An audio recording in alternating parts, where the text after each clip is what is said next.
욥기 8장 8절부터 22절입니다. 청하건대 너는 옛 시대 사람에게 물으며 조상들이 터득한 일을 배울지어다. 우리는 어제부터 있었을 뿐이라. 우리는 아는 것이 없으며 세상에 있는 날이 그림자와 같으니라. 그들이 내게 가르쳐 이르기를 이르지 아니하겠느냐. 그 마음에서 나오는 말을 하지 아니하겠느냐. 왕골이 진펄 아닌 데서 크게 자라겠으며 갈대가 물 없는 데서 크게 자라겠느냐. 이런 것은 새순이 돋아 아직 뜯을 때가 되기 전에 다른 풀보다 일찍이 마르느니라. 하나님을 잊어버리는 자의 길은 다 이와 같고 저속한 자의 희망은 무너지리니 그가 믿는 것이 끊어지고 그가 의지하는 것이 거미줄 같은즉 그 집을 의지할지라도 집이 서지 못하게 굳게 붙잡아 주어도 집이 보존되지 못하리라. 그는 햇빛을 받고 물이 올라 그 가지가 동산에 뻗으며 그 뿌리가 돌무더기에 이어서 돌 가운데로 들어갔을지라도 그곳에서 뽑히면 그 자리도 모르는 채 하고 이르기를 내가 너를 보지 못하였다 하리니 그 길의 기쁨은 이와 같고 그 후에 다른 것이 흙에서 나리라. 하나님은 순전한 사람을 버리지 아니하시고 악한 자를 붙들어 주지 아니하시므로 웃음을 내 입에 즐거운 소리를 내 입술에 채우시리니 너를 미워하는 자는 부끄러움을 당할 것이라. 악인의 장막은 없어지리라. 아멘.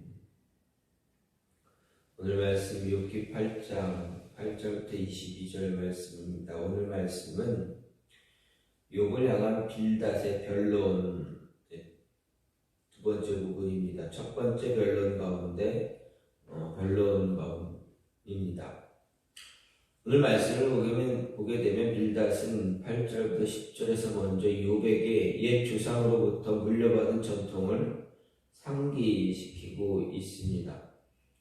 한평생밖에 살지 못하는 인간은 사는 날이 너무 짧아 진리를 터득하기에 너무 부족한데 그런 개인이 자신의 생각만 고집한다는 것은 자신의 지식의 한계를 스스로 폭로하는 것뿐이다 라고 말합니다. 아마도 11절부터 19절에 기록된 빌닷의 말은 조상으로부터 물려받은 그러한 전승인 것처럼 보입니다. 여기서 말하는 것은 두 가지입니다. 하나는 하나님에 대한 믿음을 저버리는 사람에게는 희망이 없다는 이야기입니다. 즉 물기가 있는 늪이라야 왕골이나 갈대가 자라게 되는데 늪에 물이 말라버리면 왕골이나 갈대는 벨대가 되기도 전에 말라 죽듯이 하나님을 잊고 사는 사람, 하나님에 대한 믿음을 저버리는 사람이 그와 같다라는 것입니다. 빌닷은 이런 사람들이 믿는 것은 마치 거미줄을 의지하는 것과 같고 무너질 집에 안심하고 사는 것과 같다 이야기합니다. 여기서 번성했던 욥이 급작스럽게 재앙을 만난 것이 그가 하나님에 대한 믿음을 버린 데에 대한 필연적인 결과다라는 의미가 함축되어 있음을 알 수가 있습니다. 또 다른 하나는 믿음 없는 삶은 뿌리 뽑힌 삶에 지나지 않는다라는 이야기입니다. 즉 햇빛을 받으며 싱싱하게 자라는 나무를 보면 땅 밖으로는 가지가 무성하고 땅 속으로는 그 뿌리가 든든하게 박혀 있지만 이런 나무도 어느 순간에 뿌리가 뽑히면 그 서 있던 자리마저도 나무를 외면하듯이 하나님께 대한 믿음을 저버리는 것은 곧 뿌리 뽑힌 삶을 사는 것에 지나지 않는다는 이야기입니다. 다시 말해 하나님을 버리게 되면 그 순간 모든 축복을 상실하고 패망하게 된다는 것으로 이는 욥의 현재 형편이 하나님에 대한 믿음을 저버린 결과다.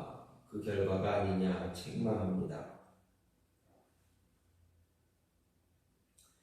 끝으로 20절, 22절 말씀은 빌닷은 자신의 첫 번째 결론으로 하나님이 시행하는 악인과 의인에 대한 심판과 축복을 강조하는데 욥에게 회개를 촉구하는 의미를 내포하고 있음을 알 수가 있습니다. 이런 말씀과 이런 모습 가운데서 오늘 말씀을 보면서 생각할 수 있는 것은 먼저 하나님을 잊어버리는 자, 빌닷이 이야기했듯이 하나님을 잊어버리는 자 어떤 모습인가 좀 전에도 말씀드렸습니다만 하나님을 잊어버리는 자에게 나타나는 모습들을 보게 되면 희망을 찾을 수 있다. 내일에 대한 희망, 소망을 가질 수 없다라는 것입니다. 하나님을 잊어버린다라는 것은 무엇입니까? 하나님을 믿지 않는다. 하나님을 향한 믿음을 버린 자를 이야기할 수가 있습니다. 그래서 13절 말씀을 보면 하나님을 잊어버리는 자의 길은 다 이와 같다라고 이야기하면서 저속한 자의 희망은 무너지고 믿는 것이 끊어지고 의지하는 것이 거미줄 같고 집이 보존되지 못한다라고 이야기하고 있습니다.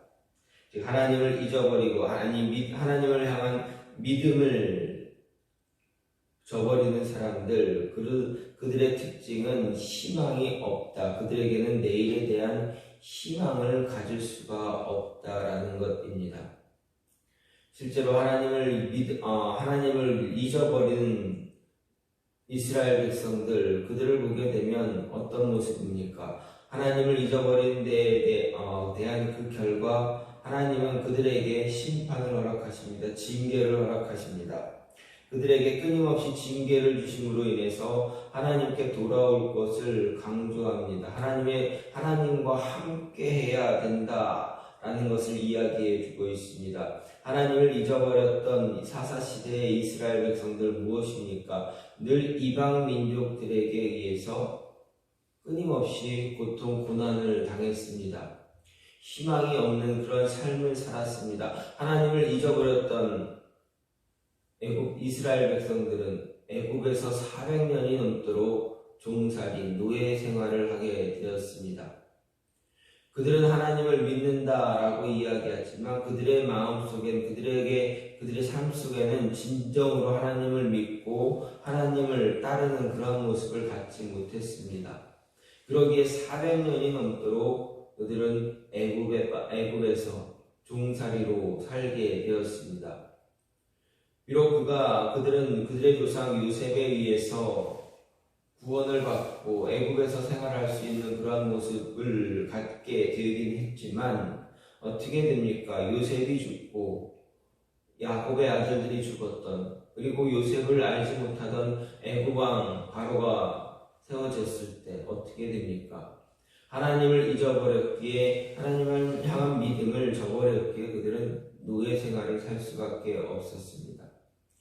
가나안 땅에 들어가서도 마찬가지입니다. 가나안 땅을 정복했지만 어떻게 합니까? 하나님을 잊어버렸기에 그들은 하나님이 보내시는 이방 민족에 의해서 고통, 고난을 받을 수밖에 없었습니다. 잊어버리며 살던 그 시간이 오래되고 다시 하나님을 찾아야겠다라는 그 마음, 하나님의 향한 그 믿음을 다시 회복해야 되겠다라고 했을 때 그때 그들은 하나님을 부르짖습니다. 그제서야 하나님을 부르짖는 그들에게 하나님은 은혜를 허락해 주시는 것입니다. 하나님을 잊어버리면 내일을 향한 소망이 없다라는 것입니다. 사울왕도 마찬가지입니다. 이스라엘의 사울왕도 마찬가지였습니다.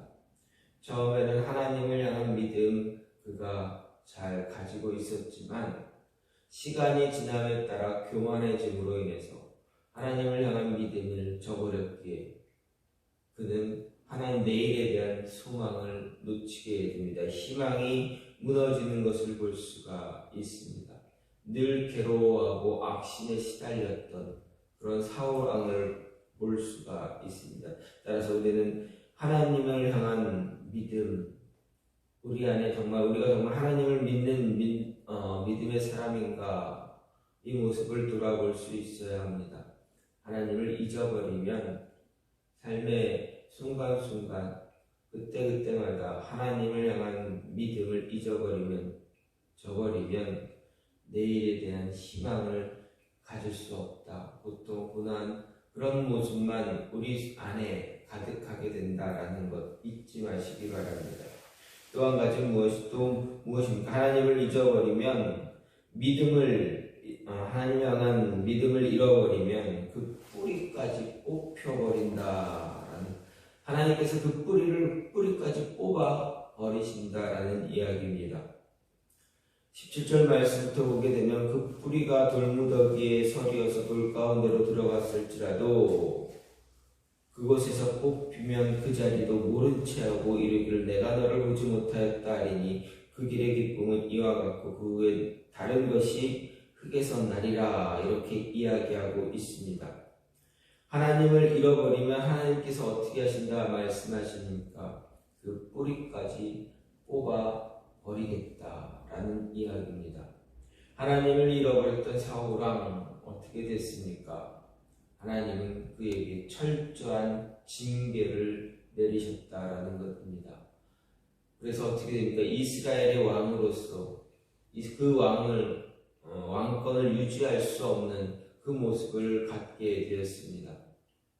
블레셋과의 전투에서 하지 말아야 했던 그 모습, 교만해졌던 그 모습 때문에 하나님으로부터 버림을 당합니다.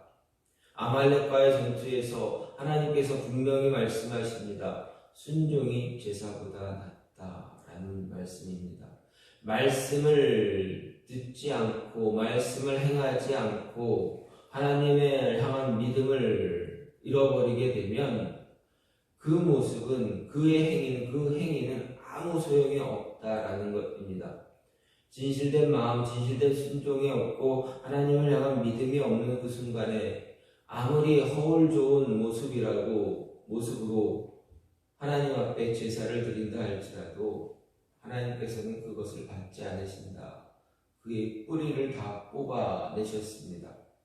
그의 집을 다 무너뜨리셨습니다. 예수님은 말씀하셨습니다. 반석 위에 집을 짓느냐 모래 위에 집을 짓느냐 말씀하셨습니다.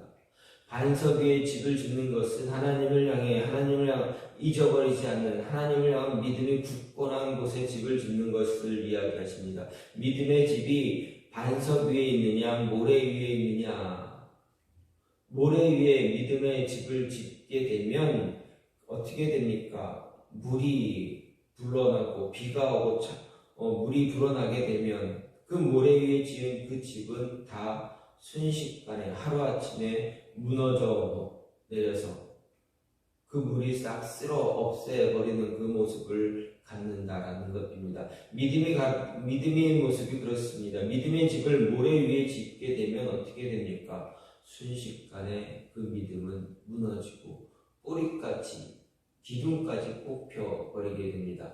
한동안 우리나라에 여름만 되면 이제 비가 내립니다.